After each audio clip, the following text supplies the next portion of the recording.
Welcome to On the Rise, where global is a new local. This is episode 1 of season 3. We have a collaboration of Russ Baum and Kevin here in Rainwater Studios, where chat, good vibes, and live music is on every episode. Drop your wishes in the comments, and Russ will make them come true. That's right. I will. I'm excited about today. We have a couple of wonderful people here in the studio, and we are now officially introducing my man Kevin Stockridge. Kev is on the show. Kev has been one of my buddies at B97, and he is getting down with us today as we get this whole thing rolling. And today's topic is going to be work ethic and creative drive. And I feel like, I'm not even going to mess around. I'm going to stick right to it. I'm going to let you guys know we got the Reverend Peyton in the studio. The Rev's here! What's happening? I could have said one more. I could have either said your name or just said work ethic and creative drive, and the same thing. You look it up. Ask Google. You're gonna get a picture of you, sir. But guys, we're here to have a good time as we get our show started off here. First few minutes, just kind of going over the topics of the day and seeing how life is treating us. So I got to know, Kevin, what have you done today that would prove that you have a good work ethic? A good work ethic? Yeah. I am here, right? You made it here.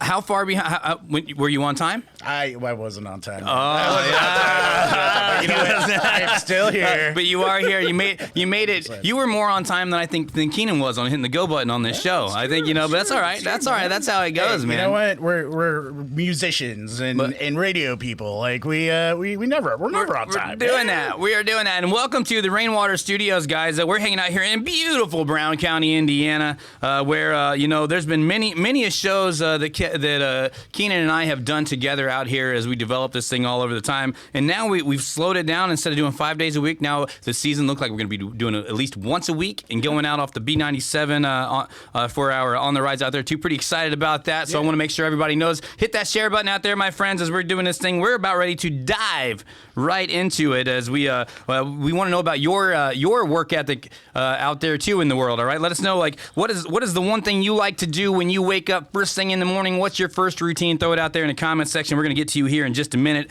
as we do all of that. And at this point, this is a Rev. This is an opportunity for me to show you the kind of comedic genius that I am, okay? Right. The kind of comedic genius that I am. I asked AI for a good blues musician dad joke, okay? I'm not trying to take any credit for the AI's hard work. I was about to say, this is a whole new thing, Russ. Yeah, so why do blues musicians never get locked out of their house, Rev? Why is that? Because they've always have the right key. All right. They've always That's got an AI joke. Yeah, huh? The AI. So now the AI is coming for the jobs of comedians too, I guess. Yeah, it's coming for all of it, dude. It's coming for all of it. Right? If you're in the creative industry, watch out. It got a little dirty on me because I said, well, I didn't think that was a real nail. Like that was not necessarily 100% kind of joke. So I said, can you give me one more? And it went dark, bro, a little bit. I said I wasn't going to say this one online just because, but I'm going to. Right, I can't stop myself. Right. I can't stop myself. It says, why was the guitar player arrested? Why is that? He was caught fingering a minor. It's not good. It's not good. Oh, the AI needs to step up and stop thinking like that because I didn't even ask it to go that way. Is all I'm saying. Right. So that was a horrible thing. When you were a kid, and you think the robots were coming for your jobs. Did you think that it was going to be artist jobs first? No. That's not what I thought. That's not the future that I had envisioned when I was a little kid. I 100% thought it was going to be manufacturing, like right away. I thought everything's going to be built for us instantly. Like, why couldn't we train the robots to dig ditches first? 100%. Why would we teach them to tell jokes and write music? We have some robots that do dig ditches. Do art. I feel like that AI could have worked a little harder than that. Yeah. I feel like the AI could have used a little bit of the ethic. It definitely didn't use any ethics. Yeah. It didn't use no work, no ethics. So, don't find everything on AI, all right? Hey, I've got an idea. Let's listen to a song from the Rev. Play them Ways and Means. That's what I was going to play, you big play jerk. Ways and Means. Don't you tell me what to play them. That's what I was going to play them. So here's a video by Reverend Peyton before we get deep into this discussion.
the laundromat.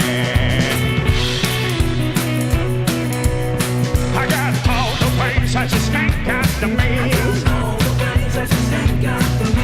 all the blues, I just ain't got the green. I got all the ways I just ain't got the means. Ask your mama, she'll say the same thing. I got all the ways I just ain't got the means.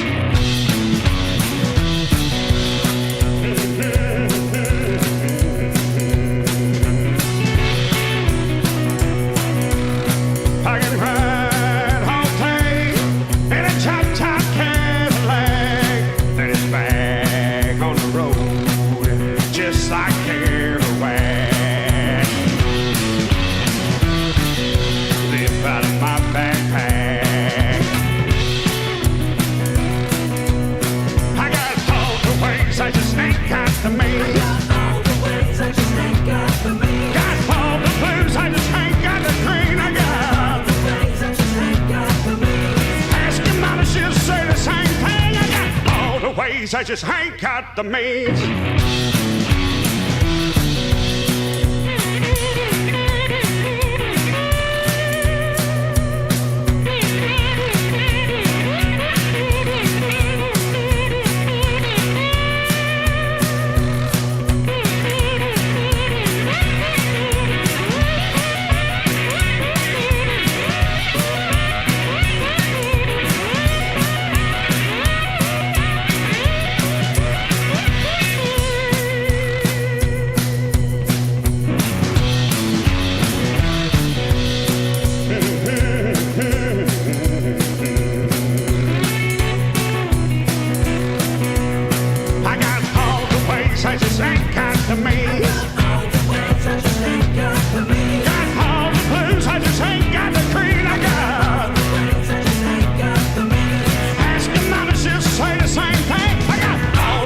I just ain't got the means.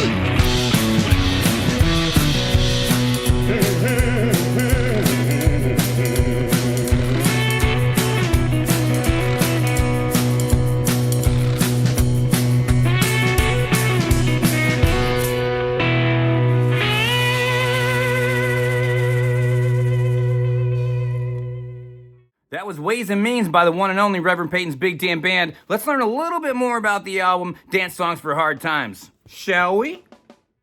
Dance Songs for Hard Times album, golden, sir. I literally, the day you put it out, I listened to it from front to back, and I've listened to it from front to back probably 50 or plus times because I really love that album. And Ways and Means is a great song, man.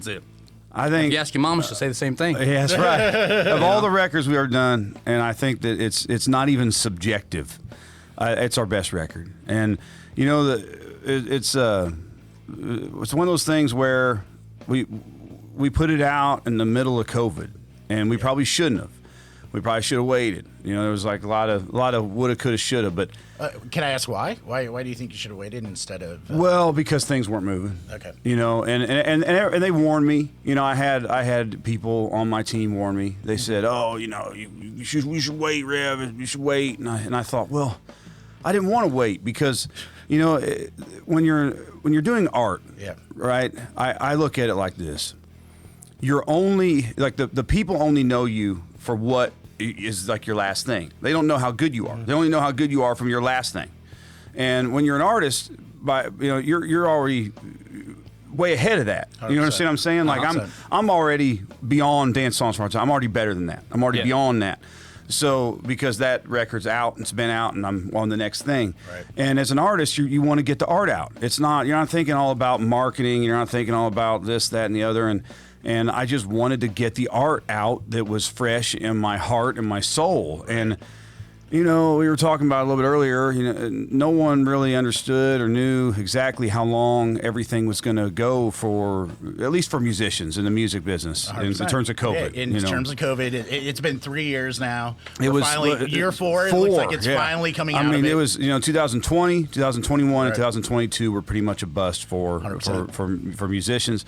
This year, 2023 was good, but so when Dance Songs came out, it was toward the end of that 3-year period. But I thought, oh well, it'll be going. We'll be moving by then, surely, and we weren't. you know, and so the record didn't get the big world tour push that it deserved. But Well, I still love the fact that you put it out on your own accord, because that is probably the most Reverend Peyton big damn thing I've heard, man. Like that is, I love the fact that you're not going to listen to what anyone says. You want the art out. well, you put it out. I don't want to say I'm obtuse. I'm not. I just thought, man, if I wait any longer, then I'll be bored with it. I'll be on the, and I felt like there was I don't know. I feel like it was also a gift to your fans too. You know what? Hey, you've been through this crappy situation for X amount of years. Like, hey, let's pick up your spirits a little bit. Well, that Here's was the some new hope, music. Yeah, right? That was the hope. It felt 100%. we're trying to be, you know, like timely. I think, you know, art is one of those things where you put it out, and if you're truly doing art,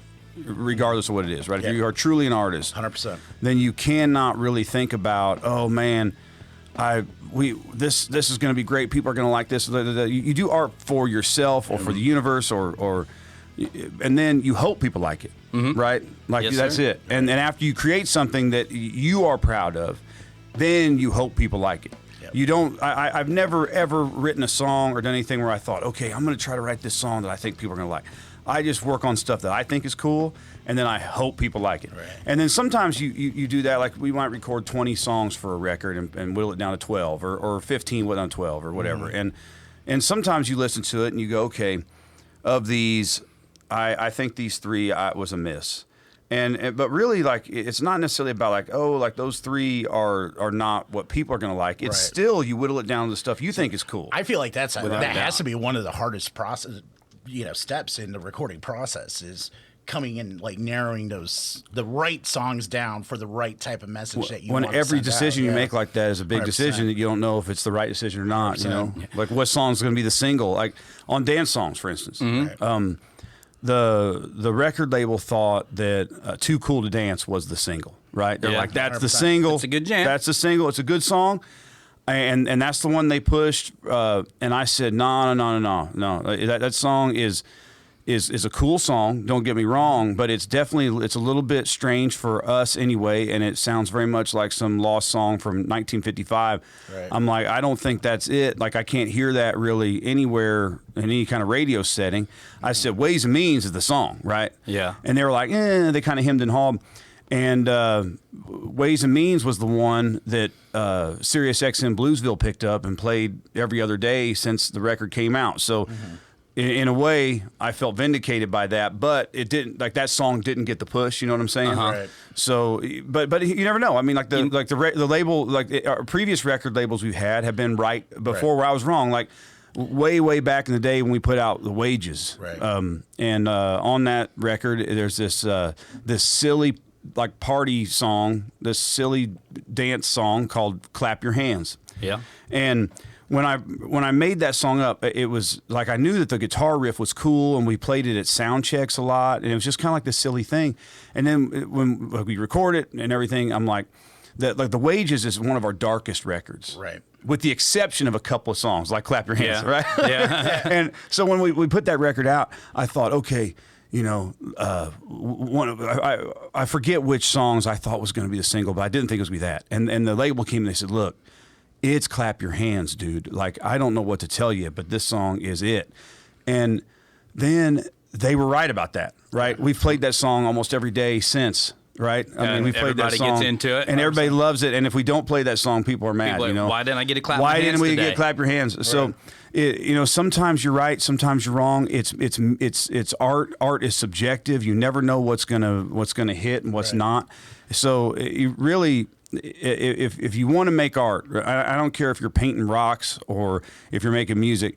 You just have to do it for the sake of the art, and you put it out there, and then if it doesn't happen, you really can't let it stick in your craw too bad, because it ain't really up to you. Yeah. And I'm not even sure who it's up to. Now maybe it's just up to the algorithm. I don't know. Once you make it, it's for the world. That's and right. you know, I mean, That's it. once you make it for yourself and create it all, then it becomes something for the world to listen to. And you know, Wilco has a great line in one of their songs, "What Light," I think is the name of the song. Well, once you take your piece of artwork and you present it, it's no longer yours, it's theirs. And if they like it, they like it. You come to your crowds and all that, make it all work out that way. I think it's a fantastic way to look at it. But I gotta say, having that out, although now you may feel maybe I should have waited to this or that, as a fan simmering on that and then passionately knowing every word and every note of that song by the time I get to see you tour with that, with a new album probably whenever you go out and do your new work. I think that I would be pretty excited about that, as in like it's the anticipation factor that may not have a payoff early on, but I think it's going to pay off for you in the long run for sure, as a fan, as a passionate fan of your stuff. Well, I always say this too, is that my best show hasn't been played yet, my best song hasn't been sang yet, my best record hasn't been made yet. So every time, like I have like a gambler's soul, I think. So like every time it's like, okay, one more time into the breach, here we go, let's try again. Like I'm never really satisfied, no matter what. Anyway, it wouldn't matter how good things went. I would still not be happy with it, so it doesn't matter. So for me, it's just like we're just going to keep doing it, right? We're going to make it. So the next record is going to be even better. I'm actually we have a record that is going to be coming out this year that is kind of interesting because it's a really stripped down record. It's entirely acoustic. Okay. Recorded with pretty much just like 2 or 3 microphones in my living room. Wow. Okay. It's going to have some pretty big special guests on it. I don't want to say names necessarily just yet, but it's some names that folks would know, especially if they're big music fans. There's it's going to be something kind of different, right? Uh-huh. And then in the meantime, I'm working on the next like big damn band record, writing songs.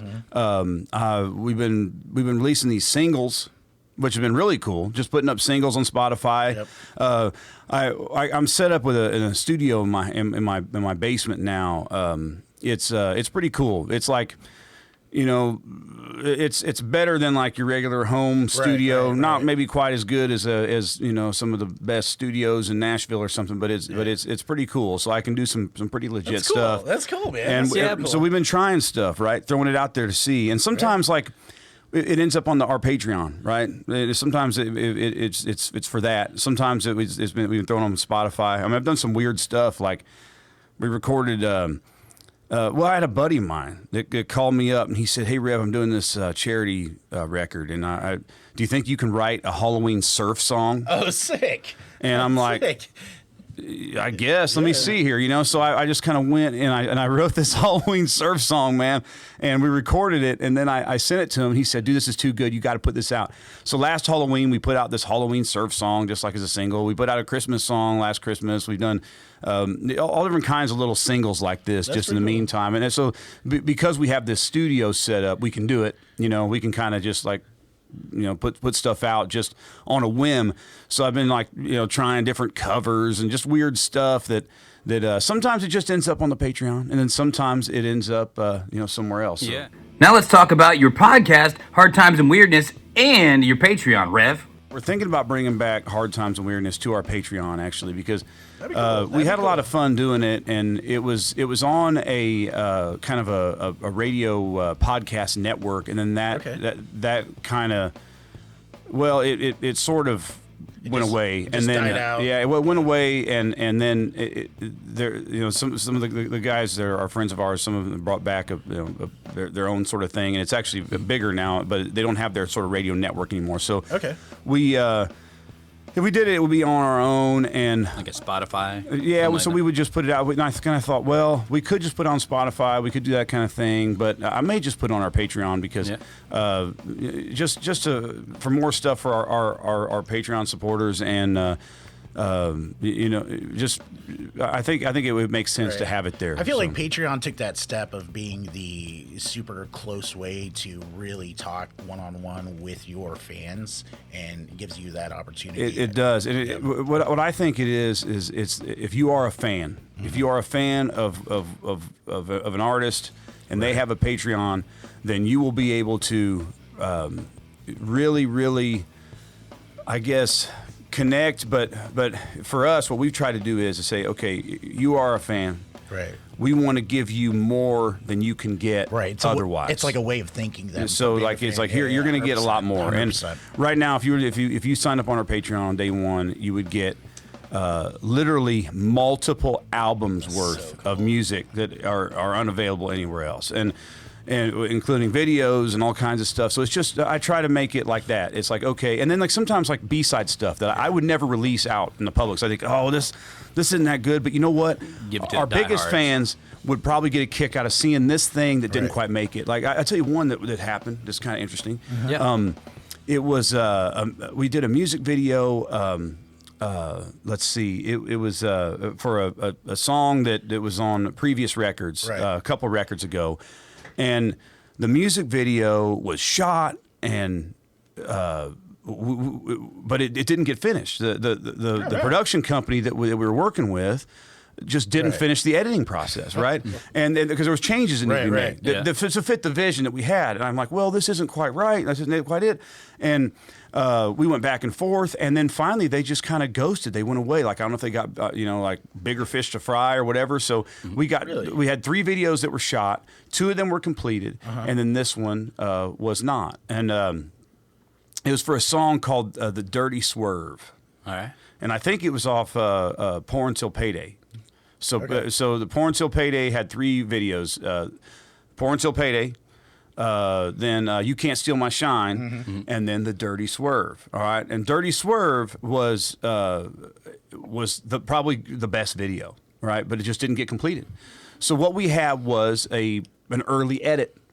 And we just threw it up on our Patreon. Like, look, this was the video that wasn't. Take a look, And a bunch of people were like, dude, you should have just released it like that. And maybe we should have. But, I just kept, what happens is it was like, oh, let's get this finished. We got to get this finished. Let's do this right. Let's get this finished. I have this vision. Da, da, da, da. And then as it goes on, once it gets to be so far away from that, we thought I was already on the next thing. You know what I mean? Right. Like once it was kind of like, well, we should have just released that. But, that's all kinds of. I've got so much woulda, coulda, shoulda. Well, I think that's awesome because you are probably one of the best artists when it comes to music videos. Like you always just come really creative stuff. You're the only person I know. I know you're a hell of a guitar player, but you're the only person I know who can play a shotgun guitar.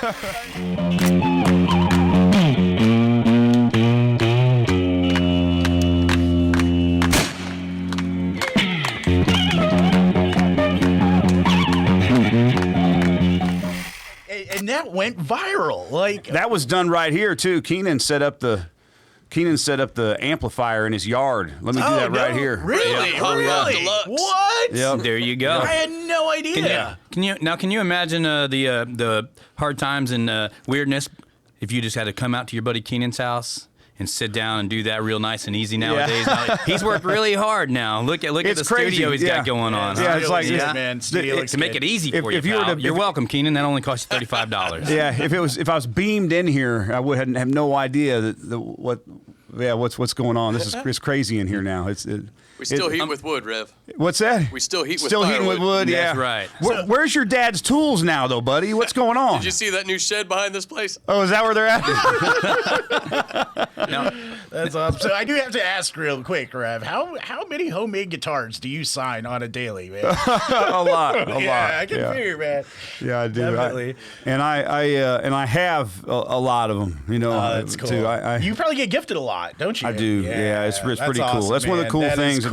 about my life is that when you if you walk around my house, I have a lot of really cool stuff, and if someone were to see that, they'd go, "Man, this guy must be rich." No, one, I'm irresponsible with money, and two, I have a lot of great fans Right. all over the world that have gifted me with guitars. So I have all kinds of homemade custom. What's your boutique favorite? stuff. What's your favorite one? Oh, You got a man. picture of it? Maybe we could share. I Can we mean, put it up on our I've got favorites. Okay. Top five. Top five. Yeah, I could do it. I could probably do it. My top 5 would be the ones I play on tour. So Okay. it would be my 1930 National Triolean, my custom National.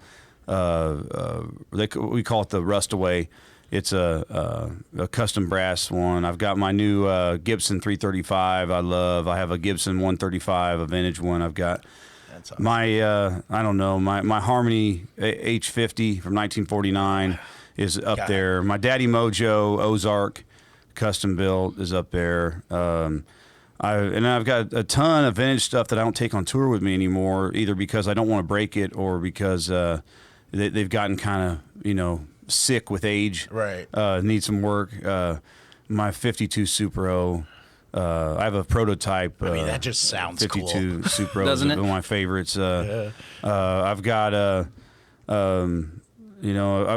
don't know. I didn't mention my 1934 and 35 National Trojans. Those were like the guitars I played back in the day every day, but they stay home because they're very old and wooden and man, I mean, dude, you've opened up a can of worms. I don't know. Yeah. I can, Right, so it's- I've got too many guitars. This will go on. This is going on forever. There. you know? Yeah. So we got to pull it back, Kevin. You got to pull it back. I just feel like you're the type of dude when you go to like Europe or whatever, you're looking for vintage guitar shops and you're going in It's there and you're checking it nonstop. out. All I do is look at Yeah. vintage guitars Dude, and guitars all day. I would love to like just spend a day and just go to these different shops. It's with you, man. It'd be it's just constant. It's amazing. nonstop. We're on Facebook Marketplace. We're on. Right. I'm looking at estate sales. It's an obsession that is.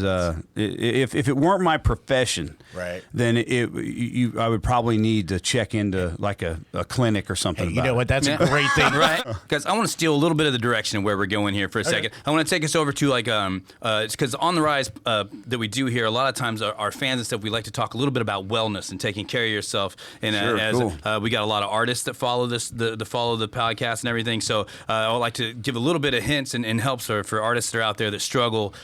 I know that you have some amazing habits. That the rumor on the street is you have some amazing habits of how you handle tour after, because a lot of guys will start drinking, a lot of guys will start losing their mind or get a little bit overwhelmed by all of what we call the punishers, Right. and so they get all that sort of thing. But would you mind giving us a little bit of a quick idea of what your routine, your show routine, and pre-show, after-show routine looks like? Well, I mean, on day to day, I don't get enough sleep.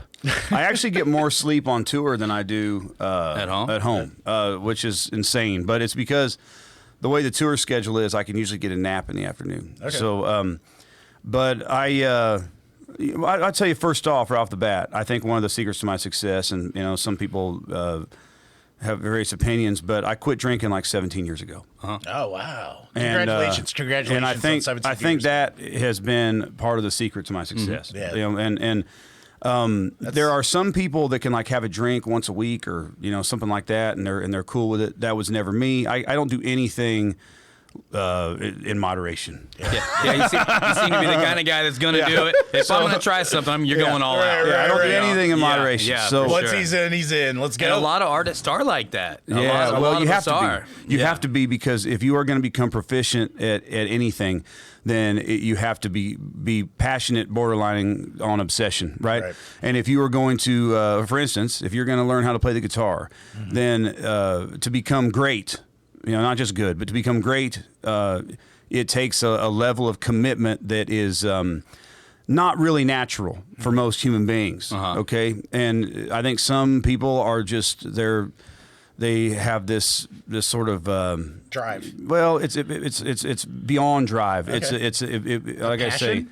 beyond passion. Wow. An insane obsession, a compulsion is Yeah. more Okay, like. okay. It's a compulsion. I have a compulsion to play guitar. It's not just passion. I love it. I'm passionate about it, but I am compelled in a way that I almost can't I can't not play. You're obsessed. Exactly. That's what it is. So, You're obsessed. So Yeah. but I can that same issue. Mm-hmm. If I am not sort of guiding myself toward something positive, Mm-hmm. I can very easily become compelled to do negative things. Does that make sense? 100% does. makes- So in my life, I've realized, okay, I have to very, very strictly and with purpose, I have to figure out what exactly is it that I want to focus that energy toward, right? It must be positivity. What a great mindset. And so you have to do that. And otherwise I will, it could go down dark rabbit holes. So 17 years ago or so, I quit drinking. I think that made a big difference. And then through the years, I have learned, I've sort of just kind of paid attention and watched people. And I realized that I had to get my diet right because I grew up like most folks here in Indiana. Casseroles, a lot of casseroles around. Well, potatoes, man. I call it poor folks food, right? Oh yeah, those And comforts. so like bologna sandwiches and pork chops in a skillet fried with flour and biscuits and gravy and Are you a cook, chef? no, I not at all. Okay. And then like a bag of Doritos, right? So like none of that stuff. No one should eat any of that ever. Yeah, right? it's not going to give you good energy. 100%. No, it's terrible, and we don't eat that stuff because it is great. We eat that stuff because it's cheap and it's what we grew up on, right? You had to eat it. Yeah, we had to. You had to. So, This is right. so I learned over the years. Just one of the things that you become aware. I've learned a lot about food, and I also know that I have this compulsion, so I have to be very careful with what I have to say. Okay, like I'm not the kind of person that can go, well, I'm just going to have one piece of pie. You know what I mean? 'Cause Yeah. I'll eat the whole pie. I need that and then pie. I'll eat your pie too. That's what I've been my whole life. Yeah, we hit all of the what is the oh man, I had it on the tip of my tongue. You are famously you love what is it they don't have it at Steak and Shake anymore. Cottage cheese. Cottage cheese. I was Oh, sorry, yeah. my brain wanted to say They don't have coleslaw, cottage but I was cheese. like, Curds and whey. I'm pretty sure we got to keep cottage cheese away from you. So if absolutely. we have- So all these like dudes that go to the gym, they have their whey protein shakes. Right. Cottage cheese is curds and whey. Just get it from real food. I try to get my energy from real food, right? So then the other component is in terms of fitness. And Kenan's has seen some of my workouts before. Rev, you just saved me so much money. Thank you. And I had no idea. So, I'll tell you a story about what happened to me this year, though. So it's why I'm so small right now. Through COVID, because we were stationary and we weren't out there jumping around on stage every night like Sweating it out. normally, and the gyms were closed and whatnot. I worked out in my yard a lot, and I have this little home gym, and I had this little back porch gym. Brown County workouts, Just right little tiny things. So there wasn't much movement, but I had heavy ass weights. Yeah. So I could lift heavy ass weights, and I got into powerlifting over the last like 4 years, right? Okay. And this time last year, not to brag out there to the internet, but this time You tell last 'em. year I was. As a guy that is, I don't even take supplements. So like I'm not eating creatine or any kind of supplements, and I'm certainly not on any steroids or HGH or anything like that. But I was deadlifting over 600 pounds, trap bar deadlifting 750, Holy benching cow. over 315. Oh my God. I was a monster. Yeah. But I got to where I was big. I was this time last year I weighed 291 pounds. all Wow. muscle. And I was massive, were jacked. but I got diabetes, high blood pressure. I got. Wait, you have diabetes right now? I did. Well, I did. I got. How was that touring? Well, it was horrible. So when I felt terrible, I felt like I was Yeah. dying. I thought I had leukemia. I went and had blood tests with the doctors, and they're like, Rev, you've got diabetes. You got this figured out. So I went and I was like, I went. So to you didn't know beforehand, like? No, I knew something was wrong. Okay, You know what I okay. mean? I'd had a blood test fairly recently, and I didn't. I mean, I gave myself. I basically just got so big that because here's what I didn't know is you get above a certain size. It doesn't matter whether it's muscle, fat, or whatever. Right. You get above a certain size, and your endocrine system and your cardiovascular system has trouble, right? And I had just gotten big, and Especially with age, that tends to I happen think with so. age. Yeah, I think so. So I That was a low blow. Yeah, exactly. It was. Yeah, thanks a lot. You just let him do that. You're just gonna throw that like that, Kev? Hey, I'm You're old, not me. I'm old. So- I'm old too, man. I only feel like because I relate to you, man. Well, It's I went. hard. So It's I called up a hard. buddy of mine that Yeah. owns a strongman gym in Missouri, and he said, "Yeah, Rev, you and I are about the same age. We're all going through that same Right. thing." And I said, "Well, what are you doing about it?" And he said, "Oh, we got on test. We got on HGH. Some guys are doing some gear." And I'm like, "I don't want to do that. First off, last thing I need is another thing to be addicted to. Right. And any drugs is addictive. I'm already addicted to caffeine. It makes you super So- ragey too. and I just didn't want. I I work out for health, right? So I was like, I talked to my endocrinologist. Said, "You want to put my medicine and stuff?" I said, No. Mm-hmm. I said, "Give me till the next appointment," which was a month and a half, and I just started cutting weight. And I'm like, okay, I'm gonna cut weight. I'm going to get smaller, and I'm going to try to hold on to as much strength as I can, Right. and try to cut down. I'm 80 pounds lighter than I was this time last year. Wow. But I have the diabetes is gone. Doesn't show up in any excellent. way. High blood pressure is gone. My resting heart rate is 52. Wow. Holy cow, dude. I've got myself pretty healthy. That's awesome, and man. I feel good. It's just been weird to go in at the gym and be weaker than I was the week before. So you got a new tour coming up, or what kind of healthy habits are you going to be bringing along with you now that you have like this whole new lifestyle that you picked up? I've been paying attention more.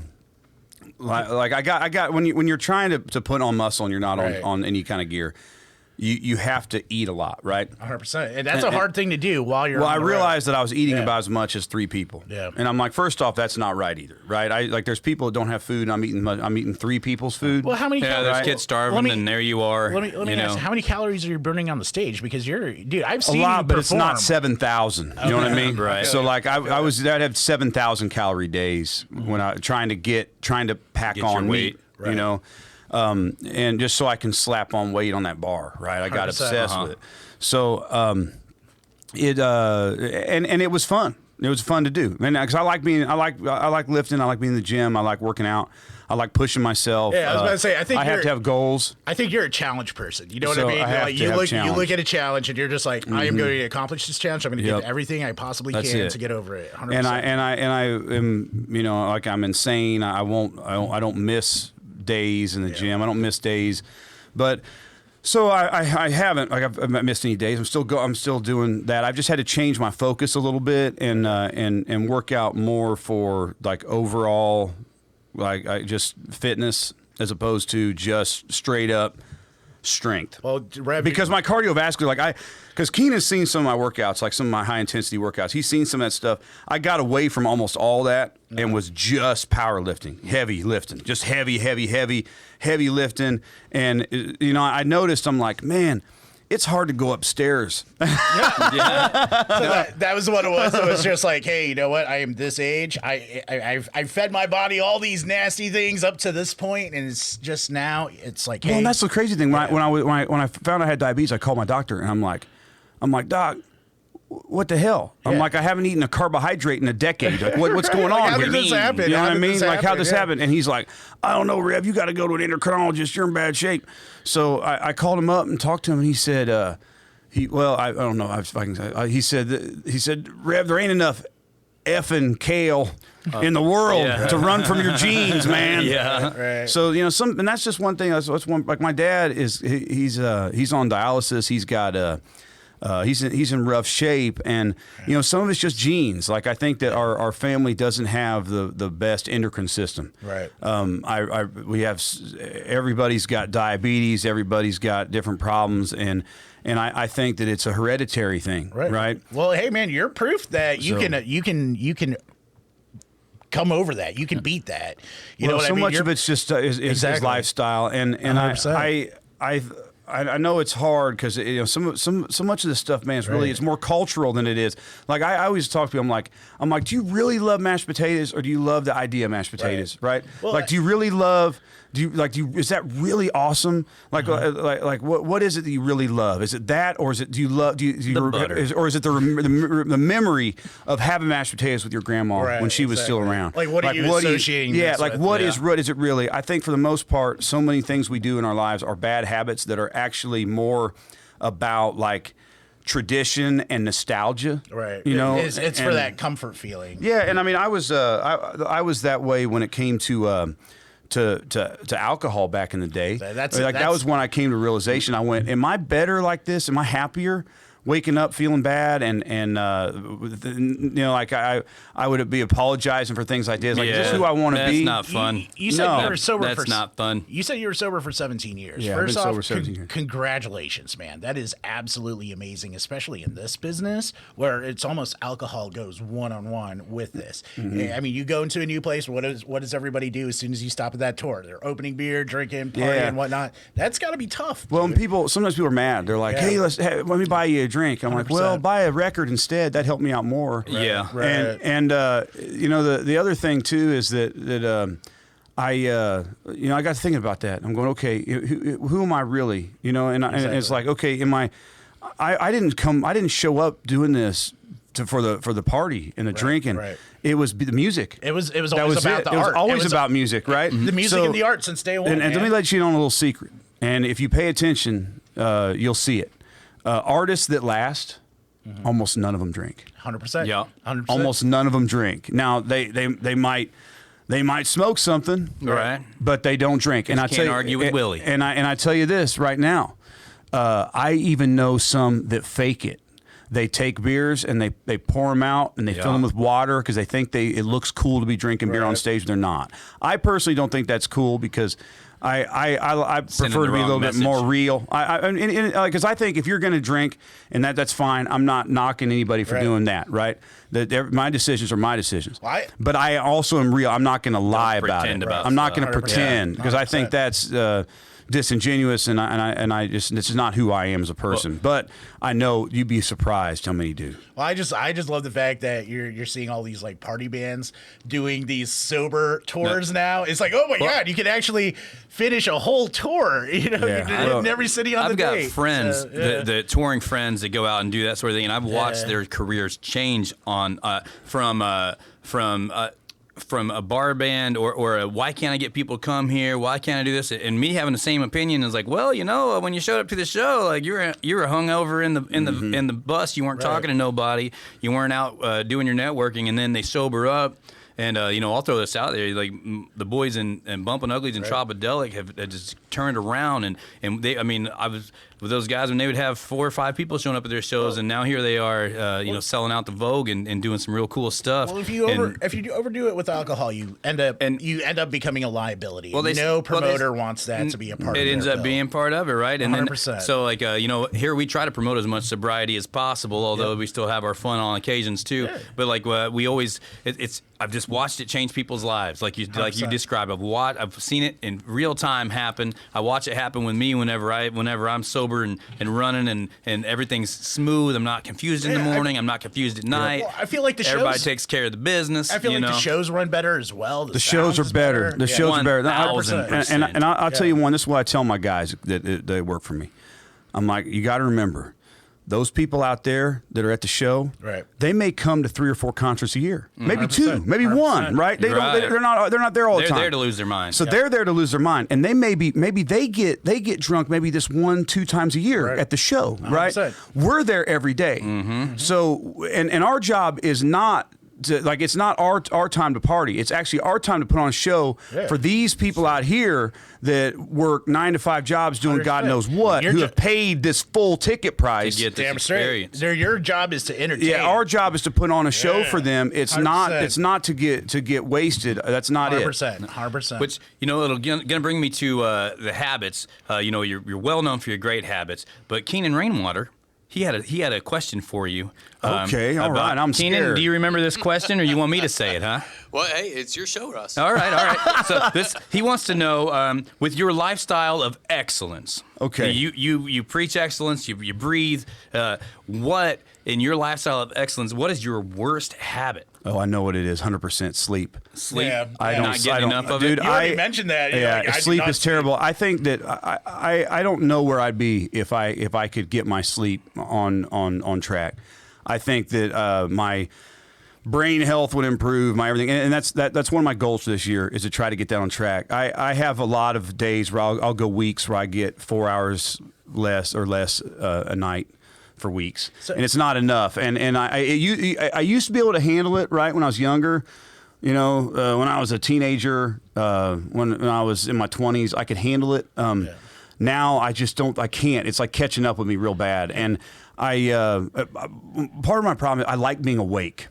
And I this is going to sound crazy, but if I don't feel like I've accomplished enough with the day, then I have trouble sleeping. I'm like, oh God, I'm like, Drop the ball somewhere. And I push myself to stay awake to try to get something done. I know it sounds insane, but it's that work ethic, man. But it's part of my problem. I'm trying to get a handle on it, man. And also I work out late at night too. So like you were talking about my schedule. I go to the gym after the show. So the show is over at, God knows when.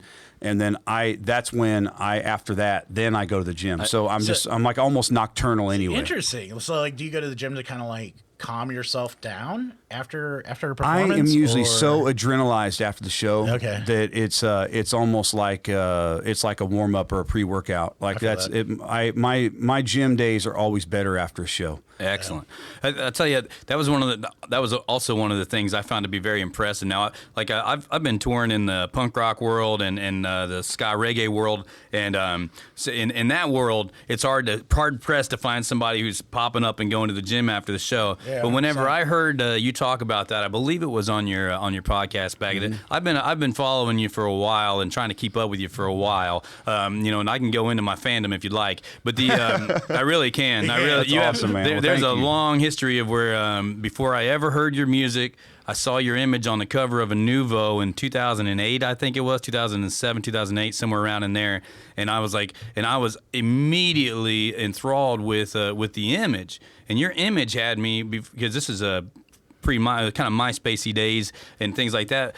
For me to find your music, I was gonna have to go somewhere, and I was living in Gosport, Indiana, a small town out of nowhere, and I didn't have I just began my music career and walked away from a meter reading career that I had done for a decade. So I had nothing. I had no, talk about the sacrifice. You wait, you lose it all. You lose the house. You lose everything you had, and that's just part of it. So I had nothing other than these Nouveau magazines to figure out what was going on in Indianapolis and all these things. And I fell in love with your image, and then it's probably 3 years later before I actually heard a song. But I started following you, and you got the best of in Nouveau, and I was like, I want to do that. I did that, and I see where you're playing at, and I want to do that, and I did that, So it was like you've always been somebody in my reach where I'm just like I was like, man, I look up to this person, and I haven't even heard their songs yet, and I was just like into the story and into the whole thing. So for me, that was, I forget where we were going before that. But like I said, I'll get lost in the fandom because I've literally, even like you going to UK and playing Stranraer, Scotland, I did that because you did that. That's cool. That's awesome. and I look at it because, when you came into it, you were playing the Melody Inn, the punk rock nights. I'm finally about to do that. With my band, we're going to go and do the punk rock night. Cool. And and it's just things I've been looking forward to for a long time and watching it come together. But I think you've been such an inspiration to other artists that maybe, as in, I'm a guy that was trying to figure your life out and then, created the world in it now. But man, you were somebody I really looked up to. I never heard a note. I really did though. I started being like, I need to see what this guy's doing because he's doing something really cool, something very unique. And then once I got to hear the sound, I was like, that's not what I thought it was going to sound like in any of my brain. And then it just got into my brain, and I was like, this is fantastic. Because I'm like a fan of like Howlin' Wolf and stuff like that. And then I didn't realize how deep you went into it until like I really got into the tunes. That's so but I forget where I was going with that before I say I'll get lost in the fandom part of it. I'll bring you back on track. Bring me back, Kenan. We know how many hours of sleep you're getting at night now, Rev. About 4 maybe. Yeah. What's the goal? The goal, What's the target? I've got to get like at least 6 to 7. That's what I'm trying to shoot for. I don't think I can get 8. I would love to get more than 8, but my goal is I've got to try to at least get 6 or 7. Like last night, I went to sleep at about 5:45. Yeah. My alarm went off at 10:30, so I could be here. Okay. So I got 4 plus. All right. But I woke up at like 9 thinking I had overslept. So then I took a minute to get back to sleep. So we're talking about 4 interrupted hours. It's pitiful. Like that's the thing about it is with my life is that's the worst part. But I want to talk about what you just said. Leap of faith. You're talking about you were working, you're doing this thing, and then you gave it all up. That's what people have to do. And that's what it takes. And people don't want. I have people all the time. They go, man, I want to be like you, and I always go, well, you're never gonna. You don't want to do that because I'm the best me there is. Exactly. So you've got to be you. You got to be your own individual. individual. But I will tell you this: if you're serious, you have to walk away from everything else. And people they always want like some short answer, and I'm like, going, look. I don't know any other way because we never had some rich daddy, some benefactor, some big song in a movie. We never had some, hit single. We never had any of that. We never even really got invited to be on, some major tour. We've only ever opened for a handful of bands. Everything's always been organic, just on our own, and it's because people don't. people don't. The world anymore isn't going to give you anything musically. They wait for it to blow up on social media, then they come at you. Right? I always say if you have a booking agent that wants to sign you, and you aren't already making money at shows, then you need to wonder why. Right. Because that's not for real. Yeah. If you have a record label that wants to sign you and you're not already selling records, why? Yeah, because right. they don't sign people that aren't they're already not selling signed. records. Right. Yeah. And the list goes on and on and on, right? So what you have to do is you have to go out and do it, and there's no other way. And sometimes people look at me like they don't like that answer. They're almost mad at me. And I'm like going, look, man, if I knew any other way, I'd do it, because I still am doing the same way. I go out and I tour and I'm hitting it hard, and that's the only way I know how to do it. You know what I love about you, Rev, is the fact that you live life uncomfortably. You know what I mean? It's that drive. Well, because you're not allowing yourself to get content with everything. You seek discomfort, and you're just like, you know what? I think that's probably true. I think it probably wears out people that are around me, but it's just. I just think that's what you have to do. Exactly. I had this realization. Man. I remember when I was a little kid, and I'm sitting in my room, and I'm probably 13. Started playing guitar like 12. I'm like 13 years old, and I was looking up at I had all these posters of these blues men in my room, Right. And I'm looking up, and I was looking up at their hands, and I went, man, their hands are no different than my hands. Like I thought, man, there's just not like these hands are the same as my hands. So why can't I should be able to do any of that, And I thought I can. There's no reason why I can't. Right. And but so ever since then, it's been like, okay, well, what do I need to do to make this happen? And it's more than just that. It's everything. You have to throw yourself in. And I was talking to someone just this week. They were talking about this band that I'm in. Right. And I said, you got to understand that I've been working on this since I was 12, and not like music. I mean this. Yeah. Like I had intended to do this since I was 12 years old. Exactly. And that's an insane kind of drive. And most 12-year-olds don't have it figured out. Yeah, they don't have it figured out. Yeah. I knew what I wanted to do when I was 12, and it has been that way ever since. And I've never wavered. Like COVID was one thing that taught me a lot about that. So.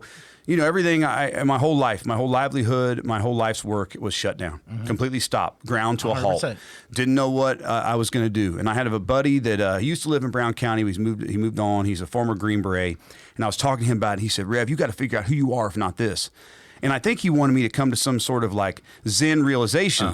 But instead, I threw it back. I said, there is no me if not this. Right. Yep. And it threw me into a depression. Well, I was trying to figure out other ways to fill my time. So I got my fishing guide license. I love to fish. Yeah. And I started doing guided fishing trips. It was mainly fans and stuff, but just did guided fishing Remember trips. seeing those go out? And, yeah. and I had I a would few love people. to go fishing with you. It was sometime, cool. Rev. It was fun. So and I went and I had a good time, and there was a lot of great people that went and stuff. So I'm not knocking the people that came, because I had a great time. But I will say this: when I did it, I was like, you know what? I love to fish, but I thought being a fishing guide was the best thing in the world, and it's not. It's horrible. I came home and told Breezy, I said, the last thing I want to do is anything other than pick up that guitar. I said, I just want my guitar back. I said, that's it. I said, I don't ever want to do this again. I said, I don't ever want to do anything else again. I don't care about all the hardship and stupidity that comes with it. And the music business is a disaster, but I don't share care. that. That's what I'm saying. You live your life uncomfortably. You know what I mean? You're not comfortable. You could have been comfortable with that fishing job and just kind of live, but you were like, no, this is not for me. This is not for me. I had that drive. I have That's another amazing, buddy. man. This is I'll try to not be real specific, because he wouldn't want me telling this story. Right. So I have a buddy who had some people in his team steal from him a lot of money, tens of thousands of dollars, and had like this auditor come in to review the books and try to figure out how much was stolen and see if they could find any more money stolen, right? And the auditor, who wasn't necessarily just auditing in the music business, audited all kinds of businesses, came in and said, hey, you have a failed business.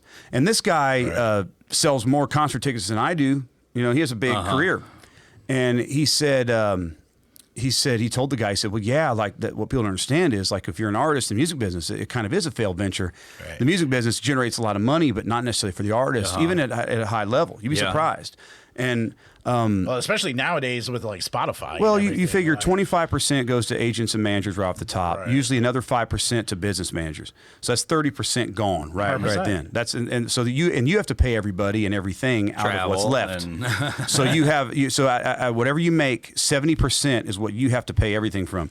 That alone would sink most businesses, right? That alone would be not enough. You start in a negative. No. and so like when you buy a concert ticket, the crazy thing is that it's like $3 of the ticket comes back to the artist, Right. Or Yeah. less, or $2. I mean, it's insane, right? You think, oh my really God, I is. paid $100 for this ticket or whatever, or $50 or $20 or whatever it is. But there's so little of it gets filtered back, and now with Spotify and Apple Music and all that streaming stuff, what we used to make on records now is gone. Right. So now we don't have that. So that's why you have to do all this stuff. You've got to do Patreon.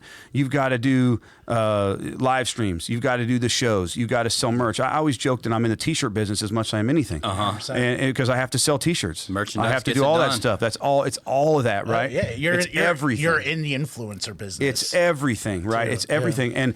And I and you're right about the influencer bit. Like, and that's one thing I hate. Like, I don't really love messing with social media. I hate that title too. Yeah, I'm but, just like, whatever, but I have to, and they're always Yeah. on me like, you got to post more, you got to do this, you got to be on more, blah, blah. And I know that, and I know that, you know, it's But you're such a unique artist. Like, there's no one else like you. And that's Well, why I thank think you, that's man. why I think you really step up with like. Well, I appreciate that. That's how you stick out in social media, dude. I love. You have so many followers. It's insane, man. It's Well, great. I love it. It's great stuff right here in Indiana too, guys. I want to be able to take a real quick second. If there's anybody out there in the Facebook area that's watching right now, you have any comments or questions, now's a great time to drop them in there, as we only have a few minutes left in the show. So now would be a great time if you have any questions for Rev to put them out there. If Kenan, if you can find anything in there that you think would be good, to just let me know. Okay. Well, we did have a And- question about the temperature in the studio, and gave me a chance to plug the Darely stat. The wood burner's on point today. Thank you, Daryl. Yeah. Keeping us warm. 73 degrees. on the 73 morning. degrees in the studio. Great. It was Yeah, it's warm in here. It was in the 20s outside this morning whenever I got up and let the dog out. I got a dog that licks me on the nose at 7 a.m. every morning. Oh, I got to Lord. bed about 4 a.m. this morning, so that was a good morning. You can say, what's up there? But anyway, guys, thank you so much for hanging out here too, guys. And so you get those questions in. We'll get those rolling. But I want to make sure that we are moving on just really quickly to our section that goes out on B97 Radio when we're talking about upcoming shows this weekend. Oh yeah, most definitely. Because this show, my friends, pieces and portions of this show will be rebroadcast on B97 this Saturday at 6 p.m., okay? This and every week, all right? So that's what we're doing. Sarah says, a very unique artist. These are facts. These are facts. But, guys, we want to go really quick into what's going on in the local music there in Bloomington, Indiana, guys. What do you got, Russ? I've got, first of all, I have thrown my phone on the floor on accident, so it's going to take me 2 seconds. Oh, Russ, he's But always I've so got prepared. it. But I've got it. But here we are, guys. This Saturday night at the Bluebird, guys, Hairbangers Ball is going to be at the Bluebird. You know, Hairbangers is coming in. They're always a good time. They're always a good time at the Bird, 100% at the Bird. So this Saturday, find yourself right there at the Hairbangers Ball. And then outside of that, we have our friends over at the Orbit Room have a jazz night going on. So if you've ever been down in the Orbit Room, it's a fantastic little spot right downtown Bloomington, friends. Make sure you're checking that out with Johnny P. Trio. Nice. So check out the Johnny P Trio and do that sort of thing. And we don't just talk about downtown Bloomington, do we? Sometimes we'll get out on the lakes. And right now, the Porthole Inn has been putting out some music out there. So Michael McCartney, who is from my hometown of Martinsville, Indiana. When I saw his face and name there, I was like, oh, I haven't seen anything from Michael McCartney in a while. So Michael McCartney is this Saturday at the Porthole Inn, and that is your wrap up for the local events this Saturday night. Check them out, guys. Hey, Rev, are you guys stopping Bloomington coming up with this next tour at all, or? Well, we were just at the Buskirk Chumley. Okay, yeah, I remember I guess it's been it was last month. Yeah, was that in November? Yeah, I guess technically we're January now, so it was 2 months ago, but it was just a month and a week ago or something. But yeah, we were just there, but we we should be back. You know, this year I'm hoping. I'm not sure if it'll be Buskirk or Bluebird always or what. love- it'll be. You do one show a year now in Bloomington, typically? Is that where you're sticking? Yeah, And generally we play about once in a place. You know, this last year we did also we played in Bean Blossom at the Bill Monroe Park, and that was pretty cool. The headline, the Blues Fest Saturday night, and that's awesome. love that. That was really spectacular thing. We got some cool stuff on the horizon, though. You know, someone asked, I see a question up there. Here we are. Any new music on the horizon or thoughts of touring? Do you need a hospitality dressing room person? All right, so new music. Yes, we talked about that. I've got at least one record, maybe two, that I'll be cooking up this year. One's already recorded; it just needs to be released, and it's taking a minute. But there's one extra sort of special guest that's going to be playing on it, and I'm waiting on their submission, and that's why. And then as far as touring, we are going to be hitting it hard. January, we're going to be down in Florida and the Caribbean. March and April, we'll be all over the country. May, we'll be back in Europe. Then when we get back from Europe, it'll be festival season, festivals all over the United States. And as far as a hospitality person, I would love to have a hospitality person, but I am definitely not at the level where I can have a hospitality person that travels with me. Now, It's a volunteer position? Yeah, as a volunteer, I can do that. Volunteer. And you can call him an intern. Now that Haley Norwood's no joke either. She works at IU Auditorium. Oh, perfect. You know, Right. she's all involved in IU. Super cool. We play on an island called Put-in Bay, Ohio, up on Lake Erie. You would love it because of the fishing. We sounds literally awesome. we did a 700-pound walleye drop for the it's not a real walleye. It's 700 pounds. Okay. But for New Year's, instead of a ball, they drop it. It's the best walleye fishing in the country, or possibly in the world. I think it's the world. But anyway, Haley was up there on the island one time, and she said, "What's up?" to me, and she's like, "Where are you from?" And I was like, Indiana. And she's like, "Oh, me too." So she's in Bloomington. So this is great news right That's there. cool. But actually, she would be a great contact for you to have on many levels, I'm sure. So Nick Carter says, any tips for somebody jumping in to sing, want to be a singer-songwriter and balancing family? Nick, I don't know how to do that, buddy. I'll be honest with you. I don't know how to do that. Yeah, you got any kids, Rev? No, I don't have any kids. No. But, I mean, Breezy's in the band with me. We would have to have a nanny travel with us on tour or something. I like. So Nick, I can tell you, buddy. Let me be honest with you. All right, I'm gonna be real straight with you right now. Okay, you can make music for yourself as a hobby and for fun, and you don't have to try to do what we do. Okay, you can have tons of fun. And then you can also take care of your family and you can do your thing. You don't have to do, if you were to do what I do and try to attempt that, then you would have to basically abandon your family. Yeah. So you have to make a decision. So I would say to you that you, just like fishing, fishing for me is a lot of fun. When I did fishing as a job, I hated it. It made me hate fishing and it made me hate fish. So I love music as a job. You don't necessarily have to do that. And I now if you want to do that, then you can try to balance it and see where it goes and everything. And I'm not trying to stomp on anybody's dreams. All I'm saying is that I personally don't know how one could do that if they're trying to be serious. If you have another job, and maybe if you don't have another job, maybe you're independently wealthy or you have a rich daddy who can throw money at your tour. There are people out there that do this that do have families and they do have this, but they had a rich daddy that could just peel off money and funnel money into their career and bolster it until it kind of picked up, or to help kind of inflate it and get them off the ground. If you are not independently wealthy, if you don't have a rich daddy, if you're like me and that was not ever going to be a possibility, the only way I knew how to do it was to basically walk away from everything else. So over the years, I've missed weddings and funerals and birthdays, and I've had to miss all kinds of that sort of stuff. And it's a trade-off, right? It's a trade-off. What did I get instead is I got to play music for a living, and all my friends and family know that when I get back from the road, that's when you'll see me. But when I'm on the road, they call it a tour for a reason. When you're on the road, it's a job. It is. It's a job. Now, it's your job. It's now how you make I can a weigh in a livelihood. little bit on this one. I can weigh in a little bit on this one. I gave up the 9 to 5 3 months after my son was born. And did that stuff. And it took me years to figure out the balance. It did. It took me it's a hard years thing to of do. making no money, not enough to feed the kid, it seemed, most of the time. But it took an amazing partner that came into my life, because you're on the road with Yeah. Breezy. So that's another thing. It takes an That's another- amazing yeah. partner at home that can be understanding, that can be there for the children, and we deal with it because we got 2 kids at home, and now they're 15 and 16 at home, and they've lived with it, and there's times that they've bruised and damaged because I'm gone and they need me and something bad's going on at home and I can't be there, or I'm unavailable because the phone can ring and I'm probably not available. When you're on tour, you're constantly feeling. Having a partner at home that can handle that is a rare thing. Hey. It is a rare thing. That's why I feel like a very blessed man. And you got a great one because she's great at marketing. Well, she's got it. She's got a great marketing mind too. So Breezy's just a genius. Man. Yeah. Breezy's a genius. She's awesome. She She's really is. great. She's such a nice person. She's a too, genius. man. And you know what, guys? She's got great. Talking soul. great about our wives is the best way to finish this show off. And get, 100%. because we love you, ladies. We appreciate you greatly. Kenan, is there anything coming up in Rainwater Studios that people should be paying attention to as we move on from the On the Rise show? And don't worry, Kenan, I know what's coming up next after you say this, okay? Well, besides this wonderful podcast, we have Taylor Hurley and the Dead Moon coming in for a pilot of their upcoming podcast. So that should be interesting. Cool. They want to come in and record 3 different segments of 1 hour each that they can release over time. So they'll be in here about once a month, it sounds like. Okay. So that's cool. We've All been right, chatting with so- some folks about a Brown County podcast as well. But besides the live music that's getting pared down to maybe 2 live streams of music a month, we'll be working on some podcasts. All right, awesome. So what you're telling me, strictly what you're telling me right now, is that Taylor Hurley, who used to come in here whenever we were doing our podcast every single day, 5 days a Sleep at week. the soundboard. Now all of a sudden, you're going to see Taylor more than you see me, and you're going to start taking off and going to use my show as a platform. That really Is that what depends. I'm not doing this anymore. I quit, Kenan. Kenan Rainwater. That's enough of you. That's enough of me. Rev, thanks for coming out. Kenan's a dick. Here we go.